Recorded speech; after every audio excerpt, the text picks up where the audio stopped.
주님을 신뢰합니다. 주님을 신뢰합니다. 주님을 그래서 기대합니다. 주님을 신뢰하지 않고는 주님을 기대할 수 없습니다. 주님을 철저히 신뢰하게 하여 주시고 주님을 기대하게 하여 주옵소서. 주님을 기대하는 것보다 우선인 것은 주님을 신뢰하는 것입니다. 그 믿음으로 나아가는 저들 되게 하여 주시옵소서. 한날 한날의 주의 은혜임을 감사하는 저들 되게 하시고 그 감사의 열매가 있게 하여 주시옵소서. 감사합니다. 고마우신 예수 그리스도의 이름으로 기도드렸습니다. 아멘, 아멘. 오늘은 시편 29편 말씀 같이 봅니다. 시편 29편입니다.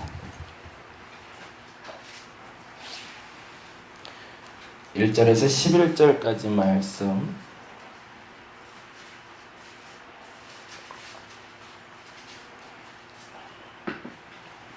같이 한 목소리로 읽는데 역시 동일하게 읽습니다. 먼저 저와 함께 합독하고요.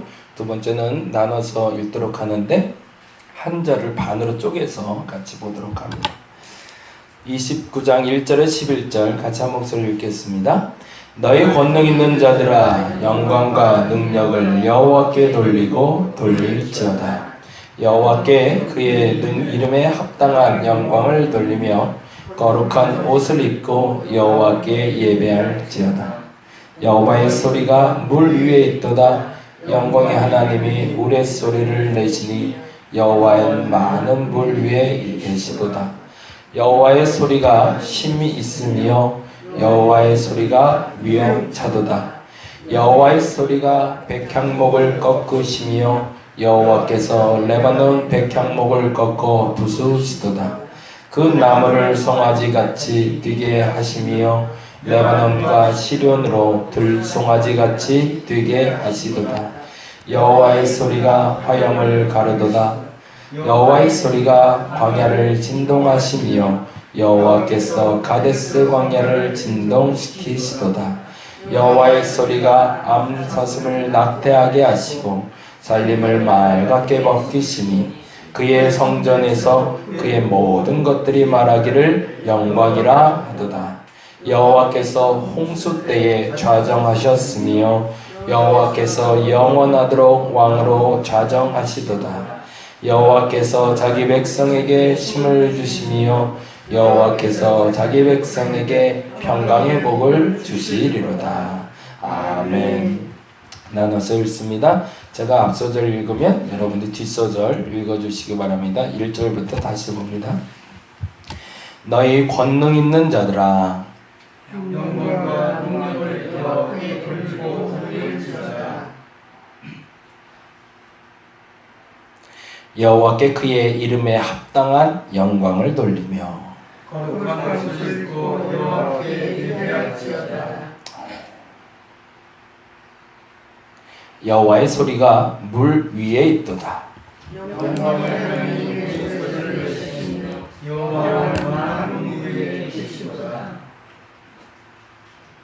여호와의 소리가 심 있으며 여호와의 소리가 위험하도다. 여호와의 소리가 백향목을 꺾으시며 여호와께서 레바논 백향목을 꺾어 부수시도다. 그 나무를 송아지같이 뛰게 하시며 레바논과 시련으로 들송아지같이 뛰게 하시도다. 여호와의 소리가 화염을 가르치시도다. 여호와의 소리가 광야를 진동하시며 여호와께서 광야를 진동시키시도다.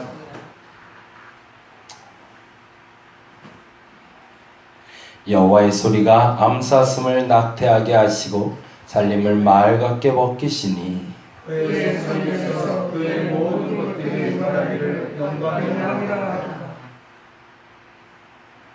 여호와께서 홍수 때에 좌정하셨으며 여호와께서 영원하고 좌정하셨도다.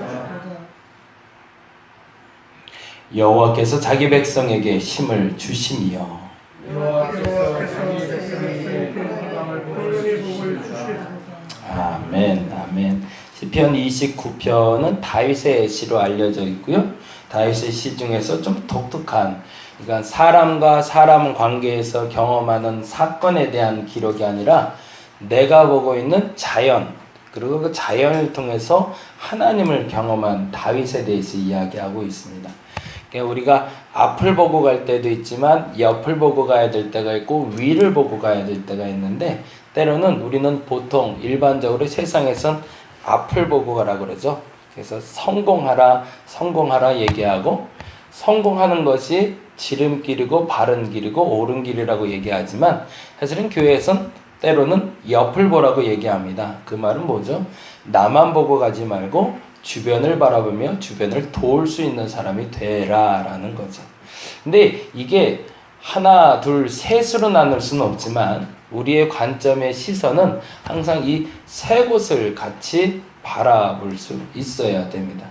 가장 먼저 바라봐야 될 건 원래 사실은 위를 바라봐야 되는데, 우리는 어디를 가장 먼저 보냐면 항상 내 앞을 먼저 바라보죠.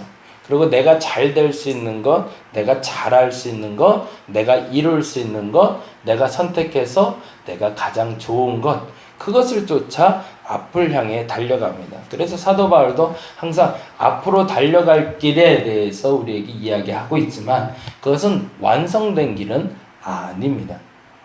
끊임없이 우리는 앞을 향해 달려가고 있지만 우리의 눈은 옆을 바라보며 우리 주변에 내가 도와야 될 사람, 나와 함께 할 사람, 내가 손잡고 가야 될 사람, 내가 버텨줘야 될 사람도 기억해야겠죠. 근데 내가 앞을 보고 옆을 봐야 되는 이유는 저 위를 보고 있기 때문임을 아는 것, 그것이 바로 신앙생활입니다. 그래서 착한 사람이 구원받지 못한다라는 아주 명확한 명제는 앞으로 가면서 옳은 길을 하고 성공한 사람도 구원에 이를 수가 없고, 옆을 보면서 보좌하며 누군가를 도운 사람도 구원에 이를 수가 없는 것은 그 선한 의도가 결국에는 악한 것을 이길 수 있는 힘이 우리에겐 없기 때문에 그렇습니다. 결국 그 힘은 저 위에 계신 하나님의 절대 권력이라는 거죠. 그리고 절대 능력이라는 것, 그것을 말하고 있는 게 사실은 오늘 다윗의 시입니다. 다윗이 어느 날인지는 알 수 없지만 그 시기와 그 장소와 그 연대는 정확히 알 수 없지만 어느 날 아마도 우리나라의 장마철처럼 큰 폭우가 오던 날이었던 것 같아요. 그래서 그날에 길가에 서서인지 성 안에 있어서인지 그 큰 비 내리는 소리를 들으며 묵상한 시가 바로 오늘 시입니다. 그럼 이제 여러분은 상상할 때 이렇게 보시면 돼요. 시편 29편을 볼 땐 장맛비가 엄청나게 쏟아질 때, 그때를 상상하시면서 들으시면 돼요. 막 빗소리가 쏟아지는데 비가 바닥에서 타닥타닥 소리가 나는 정도가 아니라 쾅쾅쾅 차면서 떨어지는 소리, 우두둑 하는 소리들을 들으면서 내가 이 시를 본다 라고 생각하고 오시면 훨씬 더 이해하기가 쉽습니다. 3절부터 한번 볼까요? 3절 말씀 보겠습니다. 여호와의 소리가 물 위에 있도다. 여기서 말하는 물은 바다나 강 같은 물이 아니라 비를 얘기합니다. 그 비. 그리고 이렇게 얘기합니다. 영광의 하나님이 우레소리를 내시니 여호와는 많은 물 위에 있도다. 이건 무슨 말일까요? 꽝꽝꽝 하는 번개 소리가 나고, 옛날 과거 사람들은 궁창이라는 게 있다는 걸 얘기했잖아요. 그래서 그 궁창에 물이 가득 차 있다가 거기서 물이 쏟아진다고 생각을 했거든요. 그러니까 이 많은 물이 차 있던 그곳에서 꽝꽝 하면서 번개가 치면서 우레소리를 보호하는 것을 듣게 된 거죠. 그리고 나서 이렇게 얘기하죠. 4절. 여호와의 소리가 심 있으며 여호와의 소리가 위엄차도다. 다음 절 5절. 여호와의 소리가 뭐라고 되어 있죠? 백향목을 꺾으셨대요. 과거에 건축 자재로서 가장 많이 쓰였던 나무가 백향목입니다. 우리나라는 소나무를 쓰는 것처럼 이스라엘 백성들에게 있어서 백향목은 가장 튼튼한 나무입니다. 근데 그 나무가 꺾여버린대요. 뭐 때문에? 그 우레소리와 번개와 그 비 때문에. 그럼 그 비가 얼마나 많이 왔는지를 보게 되는 거죠. 그리고 이렇게 얘기합니다. 여호와께서 레바논 백향목을 꺾어 부수셨다고. 그러고 나서 이렇게 얘기합니다. 6절에 보니까 그 나무를 어떻게 했대요? 송아지같이 뛰게 하셨대요. 이거는 좀 상상력을 발휘해야 돼요. 어떤 일이 벌어진 거예요? 나무가 부러져서 바닥에 뒹구는 정도가 아니라 튀어오르더라는 거예요. 그 정도로 비가 맞고 진동이 많은 엄청난 비가 많이 쏟아지던 날이라는 뜻이죠. 그리고 레바논과 시련에 들송아지같이 뛰게 하신대요. 송아지 뛰는 정도가 아니라 들송아지가 날뛰듯이 부러진 나무들이 막 사방에서 뛰어오를 만큼 엄청난 비가 내리던 날이라는 뜻입니다. 심지어는 7절에 보니 이렇게 되어 있어요. 여호와의 소리가 뭐 했대요? 화염을 갈았대요. 화염을 갈았다는 건 뭘까요? 번개를 본 것 같아요. 번개. 쫙 하면서 나무가 갈라진 거죠. 그리고 나서 8절에 여호와의 소리가 광야를 진동하시며 번개치고 번개에 대한 소리가 들리고 천둥 소리가 들리고 여호와께서 가데스 광야를 진동하시더라. 이거는 주변에 이렇게 진공 상태가 있을 때 꽝 하고 울리는 것처럼 그 울림 소리를 들었던 거죠. 그리고 9절에 이렇게 표현되어 있는데 이 부분까지 오려고 조금 좀 천천히 봤는데요. 9절에 여호와의 소리가 뭐라고 되어 있죠? 암사슴을 낙태하게 하라고 되어 있어요. 근데 이 낙태라는 단어 때문에 불편해지실까봐 말씀을 드리려고 그러는데 본래 원어는 조산이라는 뜻을 갖고 있습니다. 낙태와 조산은 완전히 차이가 다르죠. 낙태는 뭐예요? 낳고 새끼가 죽은 거죠. 근데 조산은 일찍 새끼를 낳는 거죠. 사슴이라는 동물이 워낙 예민하고 워낙 겁이 많은 짐승이라 천둥 번개 소리와 빗소리를 듣고 놀래서 새끼를 빨리 낳아버렸다는 겁니다. 생명을 죽였다는 얘기가 아니라는 얘기를 지금 표현하고 싶어서 그렇습니다. 그 정도로 무시무시한, 그리고 살림을 맑게 벗기시니라는 건 뭐예요? 우리가 잘 아는 것처럼 흙탕물이 막 쏟아지는 상태인 거죠.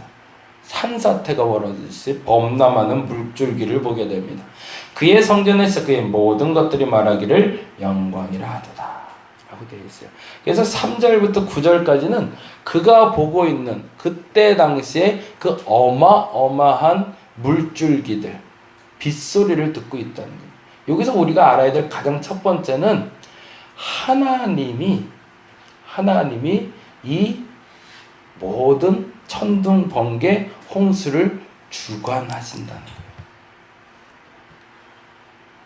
그래서 그 반복되는 단어가 이렇게 되어 있습니다. 그냥 물 위에서 우레소리가 들리고 그 우레가 백향목을 꺾고 부신 다음에 송아지같이 튀고 들짐승같이 뛰고 화염을 가르고 진동하고, 그래서 그 물 때문에 암사슴이 조산하고 산이 맑게 벗겨지는 그 위태위태한 상황을 바라보고 있는데, 그 위태위태한 상황을 바라보며 다윗의 눈에는 뭐가 보였던 거죠?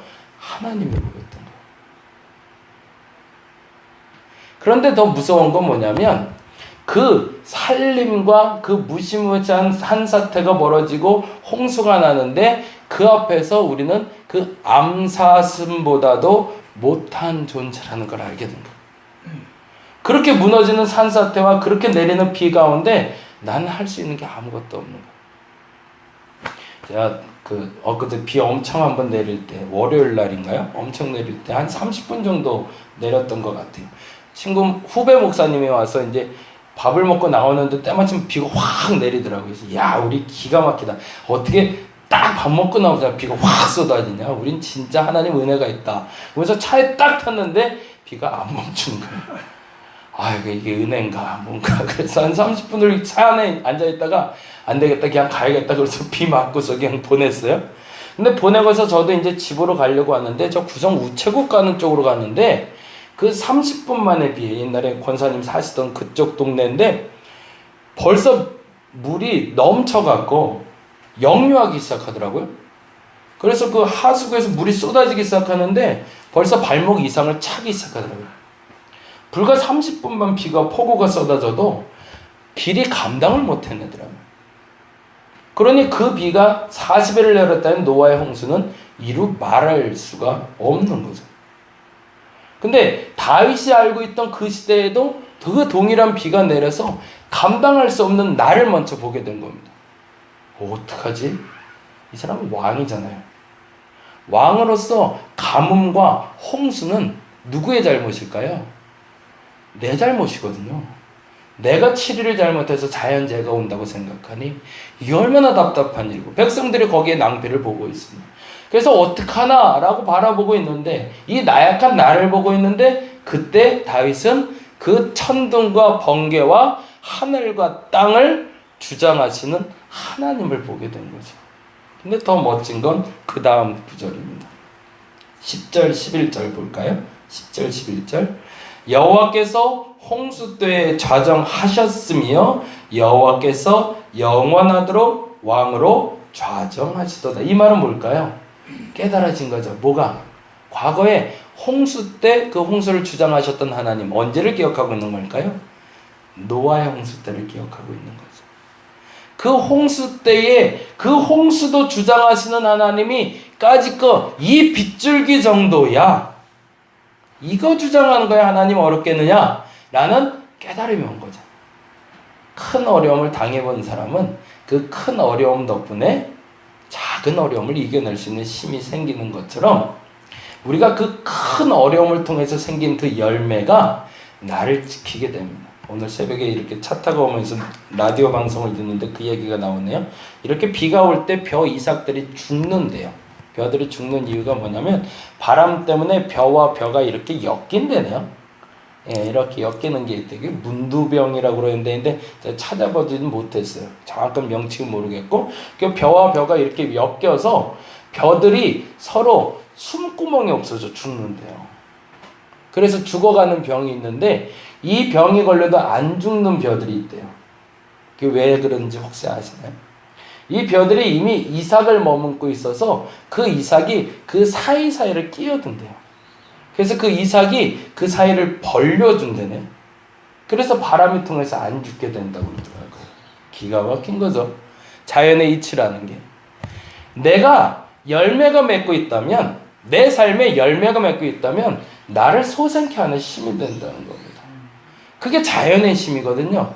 근데 그 자연의 힘을 인간에게도 주셨거든요. 어려움을 알아요. 그리고 그 어려움을 이겨낸 경험들이 열매로 쌓여있는 사람들은 작은 어려움이 와도 그걸 이길 수 있는 힘이 생기더라는 겁니다.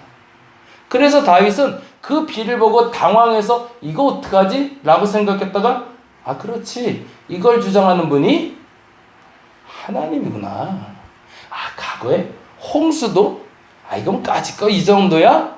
그리고 났더니 결과가 어떻게 됐냐면 11절인 거죠. 같이 한번 읽어봅니다. 여호와께서 자기 백성에게 힘을 주심이라. 아멘. 여호와께서 자기 백성에게 평강의 복을 주시리로다. 아멘. 이게 알아지는 거예요. 아이 까짓거 홍수도 이기신 하나님이 까짓거 이 비 못 이기겠나? 아이 그랬던 거니까 내 마음속에 뭐가 찾아왔다는 거죠? 평강이 찾아왔다는 거예요. 아 이 정도 비야 뭐.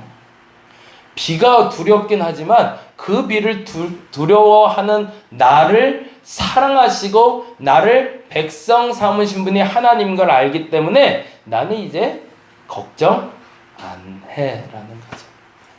앞서 말씀드린 대로 우리는 삶의 기대를 가지고 살아갑니다. 앞으로 잘 될 겁니다. 앞으로 복 받을 겁니다. 그것이 우리의 기도의 결과물들이 될 겁니다. 근데 그 기대를 가지기 전에 내가 가져야 될 것이 있습니다. 그건 하나님에 대한 신뢰입니다. 하나님이 이 세상 만물을 창조하셨고 주장하신다는 것, 근데 그분이 나를 자녀 삼으셨다는 것, 그게 진짜 믿어지는 사람들은 하나님이 그 기대를 가져도 좋다라고 얘기하시는 겁니다. 저와 여러분이 하나님을 절대 신뢰하시기 바랍니다. 그냥 적당히 선별해서 요만큼만 믿고 요만큼만 안 믿고가 아니라 절대 신뢰를 통해서 절대 기대를 가져올 수 있는 저와 여러분이 되었으면 좋겠습니다. 오늘은 그렇게 기도했으면 좋겠습니다. 하나님, 나 적당히 믿지 않겠습니다. 절대적으로 하나님 믿겠습니다. 하나님 오르시고 하나님 반드시 좋은 것을 내게 주실 줄로 믿습니다. 그래서 그 하나님을 믿고 내가 나가니 내 기대에 저버리지 마시고 함께 해달라고 그렇게 기도하는 저와 여러분 되시기를 간절히 바랍니다. 기도하겠습니다. 하나님은 나의 하나님이십니다. 하나님이 나를 백성 삼으셨다고 하셨습니다. 하나님 오늘 이 시간 역사하여 주시옵소서. 저들의 삶 가운데 역사하여 주시옵소서. 저들이 기대를 가지고 기도합니다. 저들이 하나님의 복을, 하나님의 꿈을, 하나님의 미래를 함께 열고자 하는 열망이 있습니다. 근데 중요한 것은 그만큼 하나님을 믿는가 물으십니다. 하나님을 믿는 만큼 채워질 겁니다. 하나님을 신뢰한 만큼 채워질 겁니다. 저들이 하나님을 믿는 만큼, 하나님을 신뢰한 만큼 하나님 채워 주시옵소서. 저들의 병마도 물러가게 하시고, 저들의 걱정도 사라지게 하시고, 저들의 불만도 사라지게 하여 주시며, 무엇보다도 저들의 필요가 채워지는 역사가 나타나게 하여 주시옵소서. 그래서 내가 믿는 하나님이 그 하나님임을 저들이 믿음으로 고백하게 하여 주시고, 저들이 고백하는 그 하나님을 세상 사람들이 보게 하여 주시옵소서. 오늘은 그 절대 신뢰를 놓고 기도하기 원합니다. 철저하게 하나님 믿게 하여 주시고, 그 절대 신뢰를 통해서 절대 기대가 세워지는 한 날 되게 하여 주시옵소서. 감사합니다. 고마우신 예수님 이름으로 기도드렸습니다. 다 같이 기도하고 돌아가도록 하겠습니다. 하나님 말씀입니다. 하나님이 역사하여 주시옵소서.